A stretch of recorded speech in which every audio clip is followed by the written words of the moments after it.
Bonjour à tous et bienvenue sur Book TV.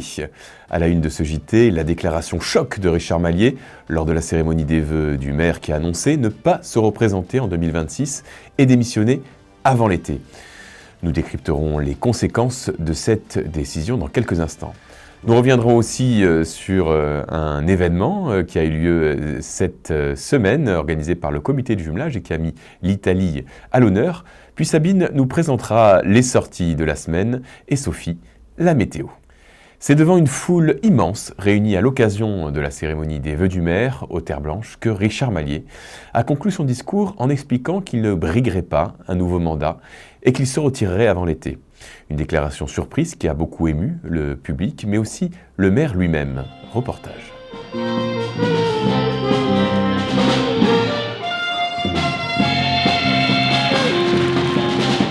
Et bien voilà, donc nous sommes au début de l'année 2025, je viens de présenter mes vœux et d'annoncer à l'ensemble des bouquins qui étaient là que d'ici quelques mois, d'ici l'été, j'aurai passé la main à quelqu'un d'autre pour me remplacer comme maire.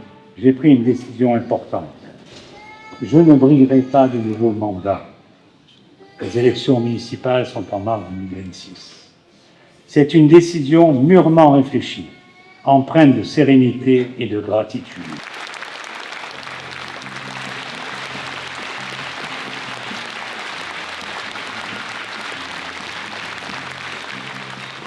Au bout de 42 ans de vie politique, voilà, je pense que retourner dans ma famille, revoir un peu mes enfants, mes petits-enfants, voilà. C'est un peu quelque chose que j'ai oublié pendant ce temps-là. Voilà. Cette annonce de Richard, il y avait beaucoup d'émotions, c'est toute une vie politique et avec des sacrifices, et il part la tête haute. C'était très émouvant et vraiment c'est un ami, moi ça me fait un peu spank. Je voulais dire merci, monsieur le maire, de m'avoir invité ce soir.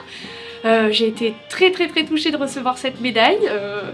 Vraiment, merci beaucoup, ça fait plaisir et écoutez, continuez, croyez en vous, vivez tout ce que vous pouvez, donnez-vous à fond et merci pour tout. J'ai participé à cette charmante soirée très agréable où le maire nous a présenté ses vœux et malheureusement son futur départ de la mairie, ce qui nous chagrine un peu à tous parce qu'on avait l'habitude de le voir. La mairie s'est bien développée, on a eu beaucoup d'occasions de voir ce qui a été fait en aménagement scolaire, sportif. Et bon, dans tous ces aménagements, on a gardé le souvenir d'une mairie et d'une ville nature, évidemment.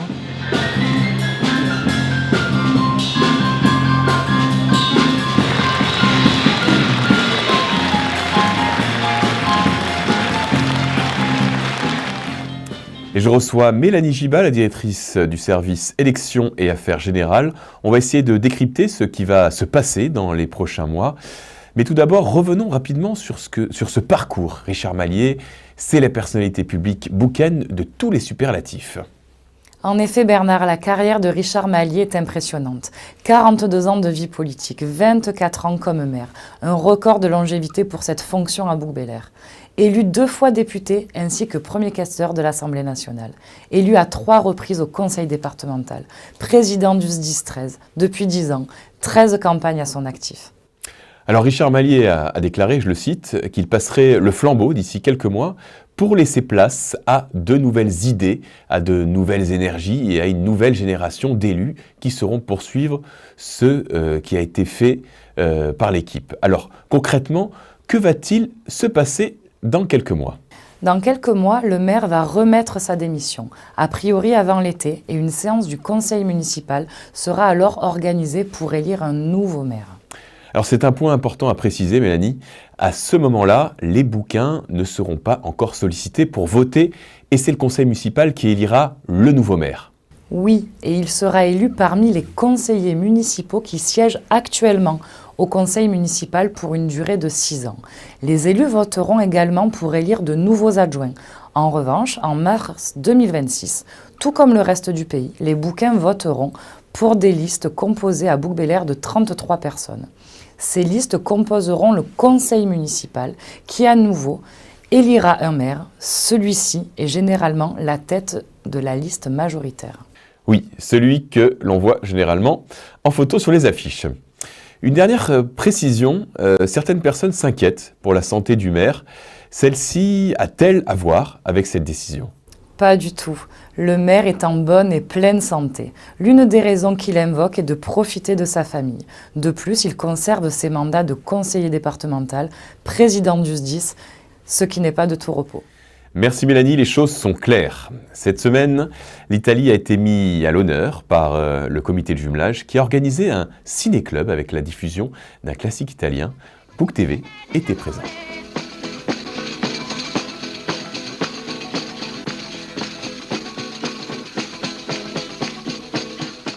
Et dans le cadre du jumelage avec l'Italie, nous présentons aujourd'hui un film italien. Les films sont toujours en version originale, c'est-à-dire en italien, et elles sont sous-titrées en français.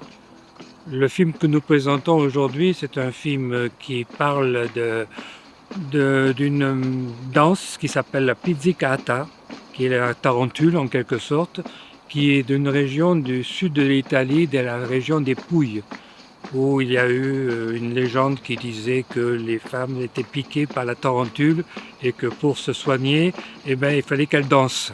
Ça se passe dans les années 45-44, c'est-à-dire la fin de la Deuxième Guerre mondiale. Un aviateur américain, mais qui s'écrase et qui est recueilli par une famille italienne. Il est lui-même originaire d'Italie et il va y avoir, une rivalité entre lui et un autre italien de la famille, parce qu'il y a une jeune fille qui est là, et ça se passera avec cette fameuse danse qu'on appelle la pizzicata.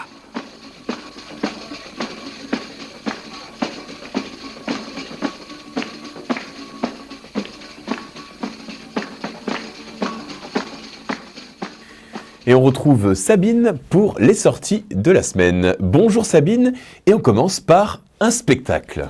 Bonjour Bernard. Il s'agit d'un spectacle nommé Tarag, dans lequel nous suivrons la vie de Ludovic, un jeune garçon traité de mongol à l'école et qui trouvera la force de se libérer du harcèlement en s'inventant un personnage. Il s'agit donc d'un thème régulièrement abordé à l'école, celui du harcèlement. Est-ce que les écoles de la ville pourront bénéficier de ce spectacle ? Tout à fait. Encore une fois, des séances scolaires seront organisées à destination des élèves de Bouc-Bélair. Et pour les autres, la séance tout public est prévue vendredi 24 janvier à 20h30 à la salle Charles-Aznavour. Et que se passera-t-il à la bibliothèque ? Samedi 25 janvier, à l'occasion de la 9e édition des Nuits de la lecture, la bibliothèque se transformera en ludothèque. Dès 15h, des jeux de société pour tous les âges vous seront proposés. Et du côté des associations ? Du 24 au 26 janvier au château, l'association Bouc-Bélard vous proposera une exposition de ses travaux d'atelier. Et samedi 25 janvier à 15h, à la Bastide de la Salle, la DSB organisera une conférence sur l'histoire du camp d'Émile et de ses internés.